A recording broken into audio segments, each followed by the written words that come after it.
Drugs ಜಾಲದ ತನಿಖೆಯಲ್ಲಿ ಸಿಸಿಬಿಗೆ ದಿನಕ್ಕೊಂದು ಟ್ವಿಸ್ಟ್ ಸಿಗ್ತಾ ಇದೆ. ರಾಗಿಣಿ ಸಂಜನಾಗೆ ಡೋಪಿಂಗ್ ಟೆಸ್ಟ್ ಕೂಡ ಆಗಿದೆ. ಡ್ರಗ್ಸ್ ದಂಧೆಯಲ್ಲಿ ಅಂತಾರಾಷ್ಟ್ರೀಯ ವಹಿವಾಟು ನಡೆದಿರೋ ಶಂಕೆ ಕೂಡ ವ್ಯಕ್ತವಾಗಿದೆ. ಇನ್ನೊಂದು ಕಡೆ ಡ್ರಗ್ಸ್ ದಂಧೆಯ ಆರೋಪಿ ವೀರೇನ್ ಖನ್ನಾನನ್ನ ಇಡಿ ವಿಚಾರಣೆಗೆ ಒಳಪಡಿಸಿದೆ.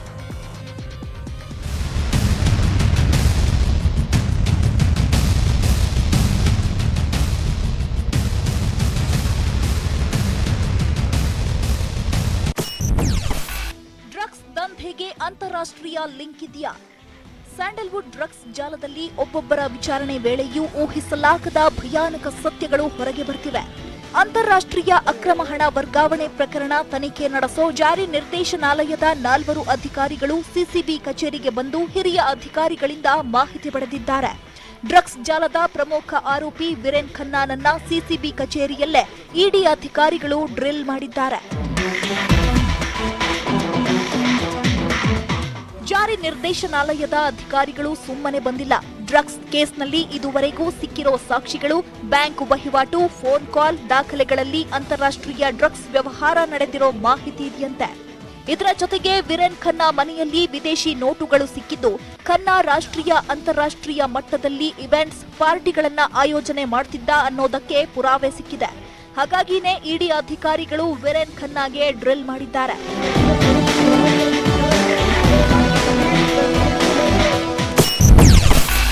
FEMA, FERA, PMLA ಕಾಯ್ದೆ ಉಲ್ಲಂಘಿಸಿದ್ರ? ಇಡಿಯಿಂದ ದಾಖಲಾಗುತ್ತಾ ECIR?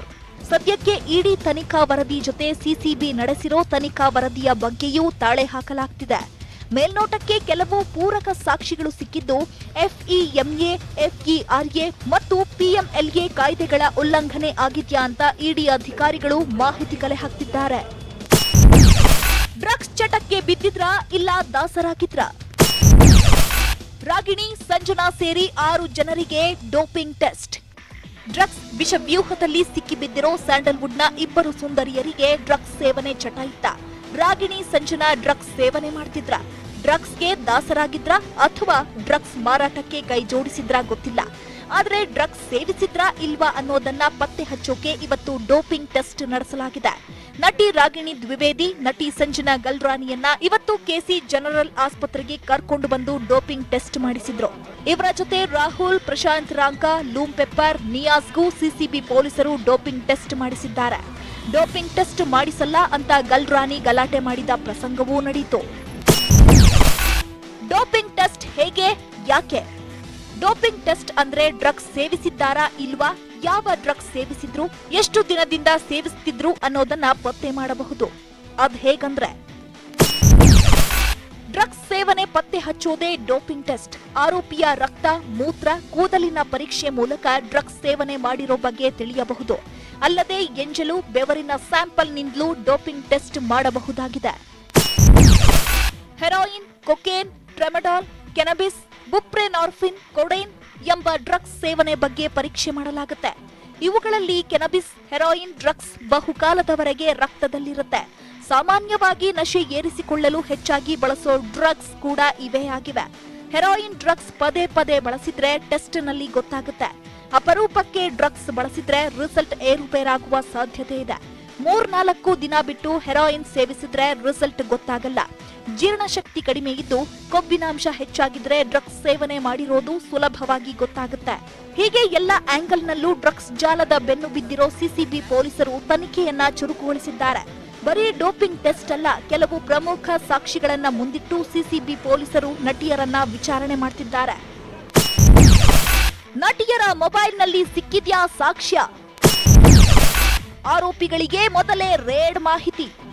ನಟಿ ರಾಗಿಣಿ ಬಂಧನಕ್ಕೂ ಮೊದಲು ಮೊಬೈಲ್ನಲ್ಲಿದ್ದ ಸಾಕ್ಷಿಗಳನ್ನೆಲ್ಲ ಡಿಲೀಟ್ ಮಾಡಿದ್ದು, ವಾಟ್ಸ್ಆಪ್ ಡಿಲೀಟ್ ಮಾಡಿ ರೀಇನ್ಸ್ಟಾಲ್ ಮಾಡಿದ್ರು ಅನ್ನೋ ಮಾಹಿತಿ ಇದೆ.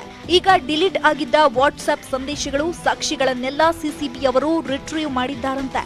ಈ ಮಧ್ಯೆ ಡ್ರಗ್ಸ್ ಜಾಲದ ಮೇಲೆ ಪೊಲೀಸರು ರೇಡ್ ಮಾಡೋ ಬಗ್ಗೆ ಆರೋಪಿಗಳಿಗೆ 3 ತಿಂಗಳ ಹಿಂದೆಯೇ ಮಾಹಿತಿ ಇತ್ತ ಅನ್ನೋ ಅನುಮಾನ ಮೂಡಿದೆ. ಸಿಸಿಬಿಯ ರಿಮಾಂಡ್ ರಿಪೋರ್ಟ್ನಲ್ಲಿ ರವಿಶಂಕರ್ ಹಾಗೂ ರಾಂಕಾ ನಡುವಿನ ವಾಟ್ಸ್ಆಪ್ ಚಾಟ್ನ ಉಲ್ಲೇಖಿಸಲಾಗಿದೆ.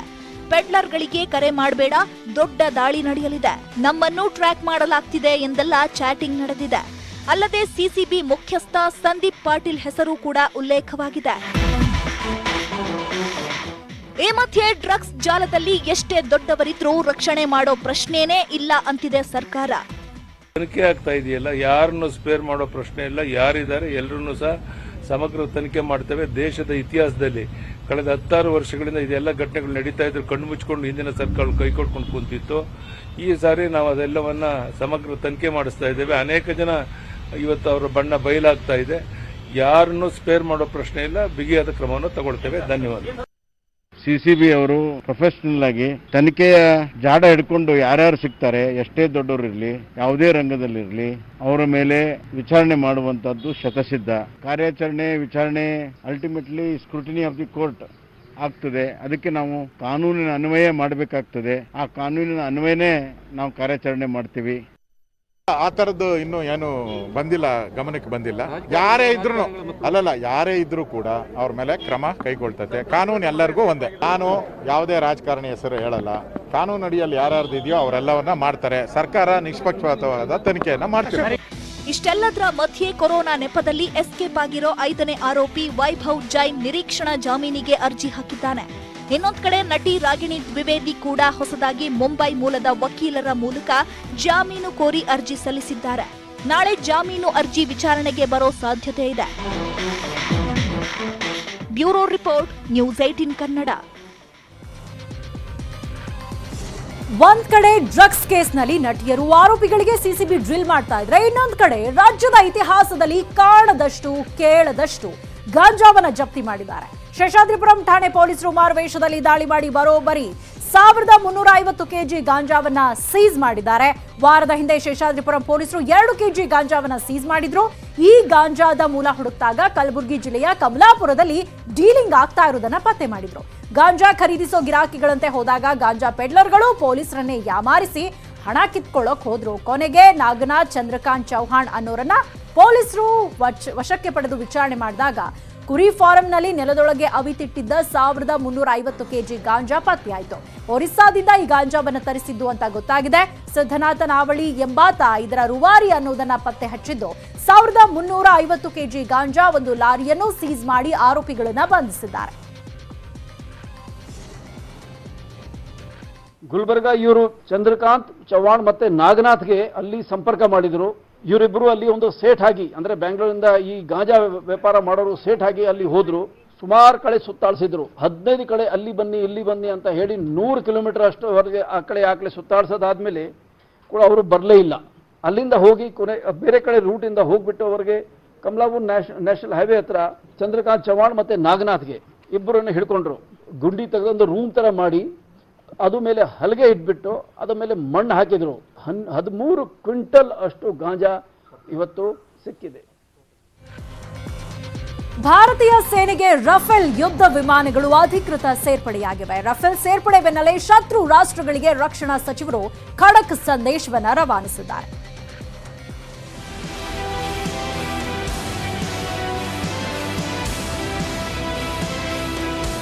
ರಫೇಲ್ ಹೆಸರು ಕೇಳಿದ್ರೆ ಸಾಕು ಭಾರತೀಯ ಸೇನೆಯಲ್ಲಿ ಒಂಥರ ಹುಮ್ಮಸ್ಸು ಮೂಡುತ್ತೆ. ಅದೇ ಶತ್ರು ರಾಷ್ಟ್ರಗಳಲ್ಲಿ ನಡುಕ ಹುಟ್ಟಿಸುತ್ತೆ. ಅಷ್ಟು ಶಕ್ತಿಶಾಲಿ ಯುದ್ಧ ವಿಮಾನ ಈ ರಫೇಲ್. ಕ್ಷಣಾರ್ಧದಲ್ಲೇ ಶತ್ರುಗಳ ಕೋಟೆಯನ್ನ ಧ್ವಂಸ ಮಾಡಿ ಬರುವ ಸಾಮರ್ಥ್ಯದ ಬಾಹುಬಲಿ ರಫೇಲ್ ಯುದ್ಧ ವಿಮಾನ ಇವತ್ತು ಸೇನೆಗೆ ಅಧಿಕೃತವಾಗಿ ಸೇರ್ಪಡೆಯಾಗಿದೆ. ಇನ್ಮುಂದೆ ಗಡಿಯಲ್ಲಾಗ್ಲಿ ಗಡಿಯಾಚೆಯಾಗ್ಲಿ ಭಾರತದ ಕಡೆ ಕೆಟ್ಟ ಕಣ್ಣು ಇಟ್ಟವರ ಎದೆ ಸೀಳೋ ಕೆಲಸವನ್ನ ರಫೇಲ್ ಯುದ್ಧ ವಿಮಾನಗಳು ನಡೆಸಲಿವೆ.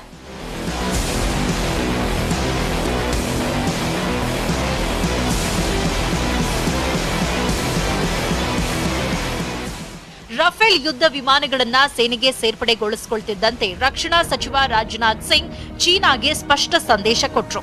ಅದರಲ್ಲೂ ಮಾಸ್ಕೋದಲ್ಲಿ ಶಾಂಘೈ ಸಹಕಾರ ಸಂಘಟನೆ ಶೃಂಗಸಭೆ ನಡೀತಾ ಇದ್ದು, ಭಾರತದ ವಿದೇಶಾಂಗ ಸಚಿವ ಎಸ್ ಜೈಶಂಕರ್ ಚೀನಾ ವಿದೇಶಾಂಗ ಸಚಿವ ವಾಂಗ್ ಯಿ ಮಾತುಕತೆಗೂ ಮುನ್ನವೇ ರಾಜನಾಥ್ ಸಿಂಗ್ ಕಟುವಾದ ಸಂದೇಶ ರವಾನಿಸಿದ್ರು.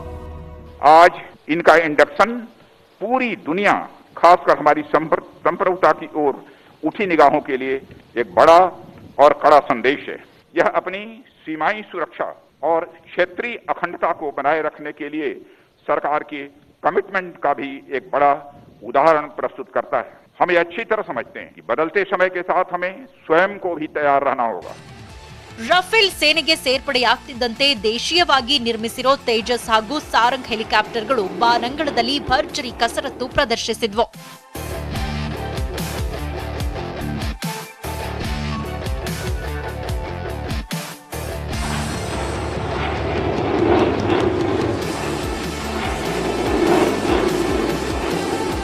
ಫ್ರಾನ್ಸ್ ಜೊತೆ ಒಟ್ಟು 36 ರಫೇಲ್ ಯುದ್ಧ ವಿಮಾನಗಳ ಖರೀದಿಗೆ ಒಪ್ಪಂದ ಆಗಿದೆ. 5 ರಫೇಲ್ ಯುದ್ಧ ವಿಮಾನ ಸೇನೆಗೆ ಸೇರ್ಪಡೆಯಾಗಿದೆ. ಇದೇ ನವೆಂಬರ್ನಲ್ಲಿ 2ನೇ ಹಂತದಲ್ಲಿ ಭಾರತಕ್ಕೆ ರಫೇಲ್ ವಿಮಾನಗಳು ಬಂದು ಸೇರಲಿವೆ. ಮುಂದಿನ ವರ್ಷದೊಳಗೆ 31 ರಫೇಲ್ ವಿಮಾನಗಳು ಸೇನೆಗೆ ಸೇರ್ಪಡೆಯಾಗಲಿವೆ.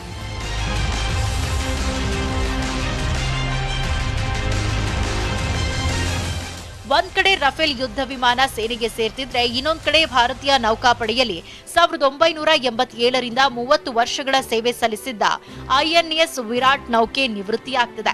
ಇದೇ ತಿಂಗಳ ಕೊನೆಯಲ್ಲಿ 30 ವರ್ಷ ಸೇವೆ ಸಲ್ಲಿಸಿದ್ದ ವಿರಾಟ್ ನೌಕೆ ಗುಜರಾತ್ನ ಭಾವನಗರ ಆಲಂಗ್ನಲ್ಲಿ ಕೆಲಸ ನಿಲ್ಲಿಸಲಿದೆ. ಈ ಯುದ್ಧ ನೌಕೆಯನ್ನ ಮ್ಯೂಸಿಯಂ ಆಗಿ ಪರಿವರ್ತಿಸುವ ಪ್ರಯತ್ನಗಳು ವಿಫಲ ಆಗಿದ್ದು, ಶ್ರೀರಾಮ್ ಗ್ರೂಪ್ ಎಂಬ ಸಂಸ್ಥೆ 38 ಕೋಟಿಗೆ ನೌಕೆಯನ್ನ ಖರೀದಿಸಿದೆ. ಭಾರತದಲ್ಲಿ ಗುಜರಿ ಸೇರ್ತಾ ಇರೋ 2ನೇ ಯುದ್ಧ ನೌಕೆ ವಿರಾಟ್ ಆಗಿದೆ. ಇದಕ್ಕೂ ಮೊದಲು INS ವಿಕ್ರಾಂತ್ ಅನ್ನು ಕಳಚಿ ಗುಜರಿಗೆ ಹಾಕಲಾಗಿತ್ತು. Bureau report, news 18 Kannada.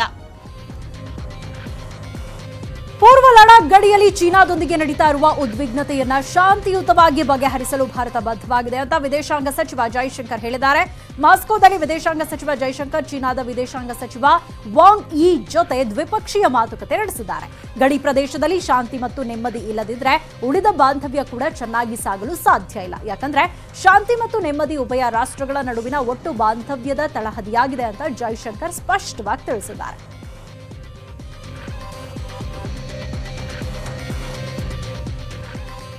ಇನ್ನು ಬೆಂಗಳೂರಿನಲ್ಲಿ ಸುರಿದಂತಹ ಮಳೆಯಿಂದ ಏನೆಲ್ಲ ಅವಾಂತರಗಳಾಗಿದೆ ಅನ್ನೋದನ್ನ ನೋಡೋಣ ಚಿಕ್ಕ ಬ್ರೇಕ್ ಆದ್ಮೇಲೆ.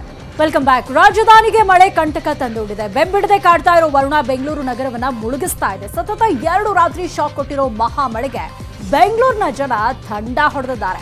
ಮೊದಲೇ ಕೊರೋನಾ ಭಯದಲ್ಲಿರೋ ಜನ ಮಳೆಯ ಅವಾಂತರಕ್ಕೆ ಬೆಚ್ಚಿ ಬಿದ್ದಿದ್ದಾರೆ. ಕೊರೋನಾ ಕಾಟದ ಮಧ್ಯೆ ಮಳೆ ಕಂಟಕ ಸುರಿತಾ ಇದೆ. ಮಳೆ ಮುಳುಗ್ತಾ ಇದೆ ಸಿಟಿ.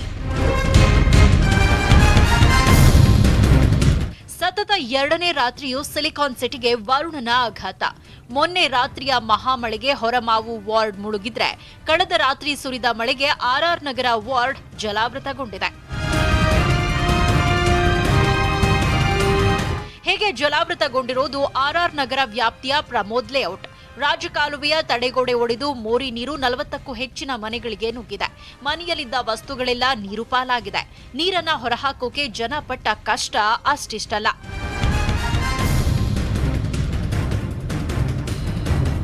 ರಾಜಕಾಲುವೆ ನೀರು ನುಗ್ಗಿದ್ರಿಂದ ಪ್ರಮೋದ್ ಲೇಔಟ್ ಜನರ ಆಕ್ರೋಶ ಕಟ್ಟೆ ಒಡೆದಿತ್ತು. ಇದೇ ಸಿಟ್ಟಲ್ಲಿ ಸ್ಥಳಕ್ಕೆ ಬಂದಿದ್ದ ಸ್ಥಳೀಯ ಕಾರ್ಪೊರೇಟರ್ ಪತಿ ಹಾಗೂ ಬಿಬಿಎಂಪಿ ಅಧಿಕಾರಿಗಳನ್ನ ತರಾಟೆಗೆ ತಗೊಂಡ್ರು. ಇಡೀ ಏರಿಯಾದಲ್ಲಿ 500 ಲೀಟರ್ 150 ಲೈಟ್ ಹೋಗ್ಬೇಕು. ಸ್ವಿಚ್ಗಳವ ನೋಡ್ರಿ, ನಾವು ಕಡ್ಡಿಲಿ ಹಿಂಗೆ ಹಾಕೋಬೇಕು. ಕರೆಂಟ್ ಹೊಡ್ರೆ ಮುಗಿದೋಯ್ತು ಅವ್ರ ಕತೆ ಯಾವನಾರ ಹಾಕೊಂಡು. ಅತ್ತ ಮಾಗಡಿ ರಸ್ತೆಯಲ್ಲಿರೋ ಬಿಬಿಎಂಪಿ ಕ್ವಾರ್ಟರ್ಸ್ನ ತಗ್ಗು ಪ್ರದೇಶ ಕೂಡ ಜಲಾವೃತಗೊಂಡಿತ್ತು. ವರ್ಷದ ಹಿಂದೆಯಷ್ಟೇ ನಿರ್ಮಾಣಗೊಂಡಿದ್ದ ತಡೆಗೋಡೆ ಬಿದ್ದು ರಭಸವಾಗಿ ನೀರು ನುಗ್ಗಿದೆ. ಮನೆಗೆ ನೀರು ನುಗ್ಗಿದ್ರಿಂದ ಕುಟುಂಬ ಪರದಾಡ್ತು.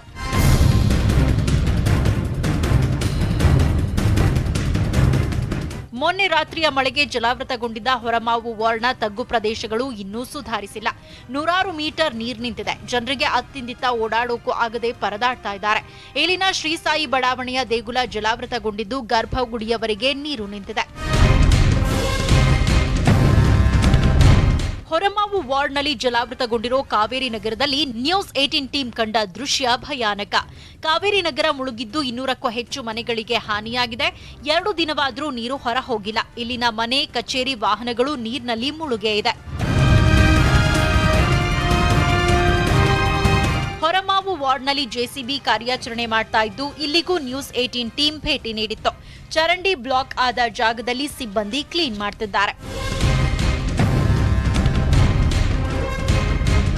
ಕಷ್ಟದಲ್ಲಿರೋ ಜನರಿಗೆ ತಿನ್ನೋಕೆ ಏನೂ ಸಿಗ್ತಿಲ್ಲ. ಜನ ಕುಡಿಯೋಕ್ಕೂ ನೀರಿಲ್ಲದೆ ಪರದಾಡ್ತಿದ್ದಾರೆ. ಮಳೆ ಸಂತ್ರಸ್ತರಿಗೆ ಟಿಫನ್, ಹಣ್ಣು ಹಂಪಲು, ಹಾಲು, ಬಿಸ್ಕೆಟ್ ಪೂರೈಕೆ ಮಾಡಲಾಗ್ತಾ ಇದೆ. ಜಲಾವೃತವಾಗಿರೋ ಹೊರಮಾವು ವಾರ್ಡ್ನ ಜನ ಆಡಳಿತ ವ್ಯವಸ್ಥೆ ಮೇಲೆ ಎಷ್ಟು ಸಿಟ್ಟಲ್ಲಿದ್ದಾರೆ ಅನ್ನೋದಕ್ಕೆ ಈ ಮಹಿಳೆಯ ಆಕ್ರೋಶವೇ ಸಾಕ್ಷಿ ನೋಡಿ. ನಾನು ಗೌರ್ಮೆಂಟ್ಗೆ ಓಡ್ತಾ ಇರ್ತೀನಿ, ಟ್ಯಾಕ್ಸ್ ಕಟ್ತೀನಿ, ಕಾಸು ಕೊಡಬೇಕು. 4-5 lakhs ಹೋಗ್ಬಿಟ್ಟಿದೆ. ಯಾರು ಕೊಡ್ತೀರಾ? ಇವಾಗ ಗೌರ್ಮೆಂಟ್ ಕೊಡ್ತೀರಾ? ನಾನು ಈ ವರ್ಷ ನೆಕ್ಸ್ಟ್ ಟೈಮ್ ನಾನು ಓಟ್ ಹಾಕಿಲ್ಲ. ಹೊರಮಾವು RR ನಗರ ಅಷ್ಟೇ ಅಲ್ಲ, ನಗರದ ಅನೇಕ ಕಡೆ ಮಳೆ ಅವಾಂತರ ಮಾಡಿದೆ. ಕಳೆದ ರಾತ್ರಿಯ ಮಳೆಗೆ 20ಕ್ಕೂ ಹೆಚ್ಚು ಮರಗಳು ನೆಲಕ್ಕುರುಳಿವೆ. ಪ್ರಮುಖ ರಸ್ತೆಯಲ್ಲಿದ್ದ ಮಳೆ ನೀರು ಕಡಿಮೆಯಾಗಿದ್ರೂ ಕೆಲ ಲೇಔಟ್ನ ನಿವಾಸಿಗಳು ಇನ್ನೂ ತೊಂದರೆಯಲ್ಲಿದ್ದಾರೆ. ಬೆಂಗಳೂರು ಹೊರವಲಯದ ಆನೇಕಲ್ ಪಟ್ಟಣದಲ್ಲೂ ಮಳೆ ಕಾಟ. ರಾತ್ರಿ ಮಳೆಗೆ 20 ಅಡಿ ಉದ್ದದ ಕೋರ್ಟ್ ಕಾಂಪೌಂಡ್ ಕುಸಿದು ಬಿದ್ದಿದೆ. ರಾತ್ರಿ ಈ ಘಟನೆ ಆಗಿರೋದ್ರಿಂದ ದುರಂತ ತಪ್ಪಿದೆ. ಇಂದು ಕಾಂಪೌಂಡ್ನ ಅವಶೇಷಗಳ ಮೇಲೇನೆ ಜನ ಸಾಕ್ತಿದ್ರು. ಕರುನಾಡಿಗೆ ಮತ್ತೆ ವರುಣಾಘಾತ. ವಿಜಯಪುರ ನಗರದಲ್ಲೂ ಮಳೆ ಅವಾಂತರ ಜೋರಾಗಿತ್ತು. ಚರಂಡಿ ನೀರು ಬಡಾವಣೆಗಳಿಗೆ ನುಗ್ಗಿತ್ತು. ನಗರದ ಕಾವಿ ಪ್ಲಾಂಟ್ ಏರಿಯಾದ ರಸ್ತೆಗಳು ಕಾಲುವೆಯಂತಾಗಿತ್ತು. ಇನ್ನು ಕೆಲ ಕಡೆ ಹದಗೆಟ್ಟ ರಸ್ತೆಗಳಲ್ಲಿ ನೀರು ಹರಿದಿದ್ರಿಂದ ವಾಹನ ಸವಾರರು ಪರದಾಡಿದ್ರು. ಹದಗೆಟ್ಟ ರಸ್ತೆಯಲ್ಲಿ ಯುವಕರು ಗಿಡ ನೆಟ್ಟು ಪ್ರತಿಭಟಿಸಿದ್ರು. ಚಿತ್ರದುರ್ಗ ಜಿಲ್ಲೆಯಲ್ಲಿ ಮಳೆ ಅಬ್ಬರ ಹೆಚ್ಚಾಗಿದೆ. ಹೊಳಲ್ಕೆರೆ ತಾಲೂಕಿನ ಕುಡಿನೀರ ಕಟ್ಟೆ ಗ್ರಾಮದ ಕೆರೆ ಕೋಡಿ ಬಿದ್ದಿದ್ರಿಂದ ಹಳ್ಳದ ನೀರಲ್ಲಿ ಟ್ರ್ಯಾಕ್ಟರ್ ಒಂದು ಕೊಚ್ಚಿಕೊಂಡು ಹೋಗಿದೆ. ಚಿತ್ತಗನಹಳ್ಳಿ ಗ್ರಾಮದಲ್ಲಿ ಈ ದುರ್ಘಟನೆ ನಡೆದಿದ್ದು, ಅದೃಷ್ಟಕ್ಕೆ ಟ್ರ್ಯಾಕ್ಟರ್ನಲ್ಲಿದ್ದ 4 ಸೇಫ್ ಆಗಿದ್ದಾರೆ. ಇನ್ನು ಗೋಪನಹಳ್ಳಿ ಗರಣಿ ಹಳ್ಳದ ಚೆಕ್ ಡ್ಯಾಂ ಭರ್ತಿಯಾಗಿದ್ದರಿಂದ ಪಕ್ಕದ ಜಮೀನುಗಳಿಗೆ ನೀರು ನುಗ್ಗಿ ಲಕ್ಷಾಂತರ ರೂಪಾಯಿ ಮೌಲ್ಯದ ಈರುಳ್ಳಿ ಬೆಲೆ ಜಲಾವೃತಗೊಂಡಿದೆ. ಅತ್ತ ಮಳೆಯಿಂದಾಗಿ ರಾಯಚೂರು ನಗರದ ESI ಆಸ್ಪತ್ರೆಗೆ ಕಾಲಿಡೋಕಾಗ್ತಾ ಇಲ್ಲ. ಚರಂಡಿ ನೀರು ಬಂದು ಆಸ್ಪತ್ರೆ ಆವರಣ ಸೇರಿದೆ. ಜನರು ಆಸ್ಪತ್ರೆಗೆ ಕಾಲಿಡೋದಕ್ಕೆ ಹಿಂಜರಿತಾ ಇದ್ದಾರೆ. ಕರಾವಳಿಯಲ್ಲಿ ರೆಡ್ ಅಲರ್ಟ್. ಕರಾವಳಿ ಭಾಗದಲ್ಲಿ ಮಳೆ ಸುರಿಯೋ ಮುನ್ಸೂಚನೆ ಸಿಕ್ಕಿದೆ. ಹೀಗಾಗಿ ದಕ್ಷಿಣ ಕನ್ನಡದಲ್ಲಿ ನಾಳೆ ಮತ್ತು ನಾಡಿದ್ದು 2 ದಿನ ರೆಡ್ ಅಲರ್ಟ್ ಘೋಷಣೆಯಾಗಿದೆ. ಉಡುಪಿಯಲ್ಲಿ ಸೆಪ್ಟೆಂಬರ್ 12ಕ್ಕೆ ರೆಡ್ ಅಲರ್ಟ್ ಜಾರಿಯಾಗಲಿದ್ದು 4 ದಿನ ಆರೆಂಜ್ ಅಲರ್ಟ್ ಘೋಷಿಸಲಾಗಿದೆ. ಜನರು ನದಿ ಸಮುದ್ರಕ್ಕೆ ಹೋಗುವಂತಿಲ್ಲ, ಮೀನುಗಾರಿಕೆಗೆ ಇಳಿಯುವಂತಿಲ್ಲ ಅಂತ ಜಿಲ್ಲಾಡಳಿತ ಎಚ್ಚರಿಕೆ ಕೊಟ್ಟಿದೆ. ಈ ಮಧ್ಯೆ ಸಿಎಂ ಬಿಎಸ್ವೈ ವಿಡಿಯೋ ಕಾನ್ಫರೆನ್ಸ್ ಮೂಲಕ ಮಳೆ ಬಗ್ಗೆ ಡಿಸಿ, ಎಸ್ಪಿ, ಸಿಇಒಗಳ ಜೊತೆ ಸಭೆ ನಡೆಸಿದ್ರು. ಮಳೆ ಪರಿಹಾರದ ಬಗ್ಗೆ ಚರ್ಚೆ ಮಾಡಿದ್ರು. ಇನ್ನೊಂದಿಷ್ಟು ದಿನ ಮಳೆ ಕಾಟ ತಪ್ಪಿದ್ದಲ್ಲ. ಯಾವುದಕ್ಕೂ ರಾಜ್ಯದ ಜನ, ಅದರಲ್ಲೂ ಬೆಂಗಳೂರಿನ ಜನ ಹುಷಾರಾಗಿರಿ. Bureau report, news 18 Kannada. ಅಗ್ರರಾಷ್ಟ್ರೀಯ ವಾರ್ತೆ ಮುಂದುವರಿಯುತ್ತೆ ಚಿಕ್ಕ ಬ್ರೇಕ್ ಆದ್ಮೇಲೆ. ಡ್ರಗ್ಸ್ ಪ್ರಕರಣದಲ್ಲಿ ಬಂಧನಕ್ಕೊಳಗಾಗಿರುವ ನಟಿ ರಿಯಾ ಚಕ್ರವರ್ತಿ ಜಾಮೀನು ಭವಿಷ್ಯ ನಾಳೆ ನಿರ್ಧಾರವಾಗಲಿದೆ. ರಿಯಾ ಚಕ್ರವರ್ತಿ ಮತ್ತು ಆಕೆಯ ಸಹೋದರ ಶೋವಿಕ್ ಜಾಮೀನು ಅರ್ಜಿ ವಿಚಾರಣೆಯ ಆದೇಶವನ್ನ ಮುಂಬೈ ವಿಶೇಷ ನ್ಯಾಯಾಲಯ ನಾಳೆ ಹೊರಡಿಸುವ ಸಾಧ್ಯತೆ ಇದೆ.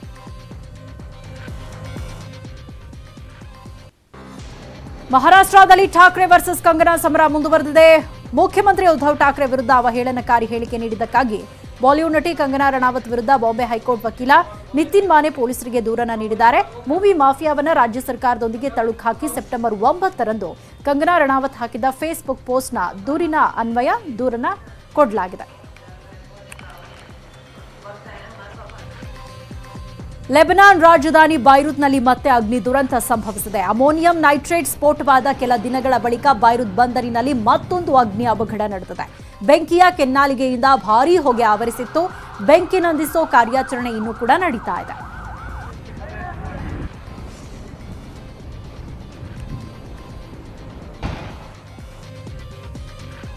ಇದಿಷ್ಟು ಅಗ್ರರಾಷ್ಟ್ರೀಯ ವಾರ್ತೆಗಳ ಪ್ರಮುಖ ಸುದ್ದಿಗಳು. ಇದೀಗ ಬಿಗ್ ಸ್ಟೋರಿ ಪ್ರಸಾರವಾಗುತ್ತೆ. ನೋಡ್ತಾರೆ ನ್ಯೂಸ್ 18 ಕನ್ನಡ. ಜಾಲ ನಮ್ಮದು, ಬಲ ನಿಮ್ಮದು.